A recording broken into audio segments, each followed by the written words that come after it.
Et pour vous, la culture, c'est quoi? La culture, c'est un lien d'abord entre nous et nous-mêmes, tout ce qui a construit notre personnalité à travers des rencontres avec des humains, mais avec des livres, avec des tableaux, avec la musique, avec des émotions artistiques, et puis un lien avec les autres, c'est le plaisir, le besoin de partager ce qui nous a émus, touchés, remués, que ce soit un livre, une musique, une peinture, avec d'autres personnes, de manière à ce que ces émotions grandissent, ces émotions en préparent d'autres. Et puis voilà, ce combat pour la culture que nous menons tous à notre niveau, c'est avant tout pour que les humains soient de plus en plus humains, parce qu'ils ont tendance malheureusement à devenir un petit peu virtuels, un peu robotisés, un peu déshumanisés par un monde qui paraît de plus en plus anxiogène et cruel et dans l'éphémère. Et non, la culture, elle est là pour corriger.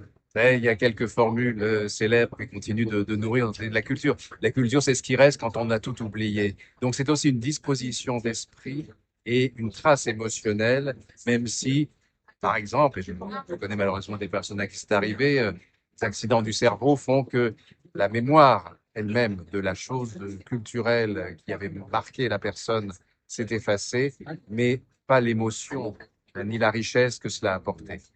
Alors, vous traitez dans votre livre de l'IA. Qu'est-ce que fait l'IA au fond euh, par rapport à la culture? Le danger de l'IA, c'est justement qu'elle perturbe les liens. Déjà, le lien avec notre cerveau, puisque si on n'utilise plus notre cerveau en demandant tout de suite une réponse à l'IA et en s'en contentant, on voit très bien en imagerie médicale que le cerveau se détériore, que des zones s'éteignent, des interconnexions ne se font plus. C'est la loi du moindre effort. Tandis que vous cherchez une réponse à un problème, vous avez oublié la solution, vous cherchez comment la retrouver. C'est une gymnastique du cerveau extraordinaire. Même vous oubliez le nom de quelqu'un.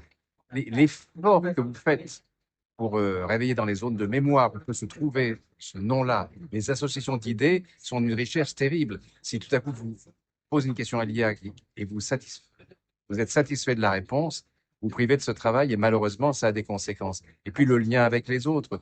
Tant de gens aujourd'hui sont focalisés, comme il était déjà sur les réseaux sociaux, dans ce rapport avec l'IA qui est évidemment, ils ont tendance à prendre pour un ami disponible tout le temps, qui va dans le sens du poil, mais ça s'appelle un faux ami.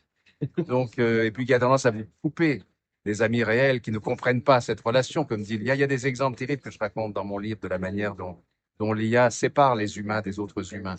Donc, il faut s'en servir comme d'un outil qui peut être très utile, mais qui peut être très dangereux, car il peut casser nos propres outils de connaissance. Merci. Alors, et pour vous, la culture, c'est quoi?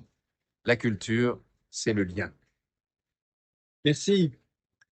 À vous de jouer. Et pour vous, la culture, c'est quoi?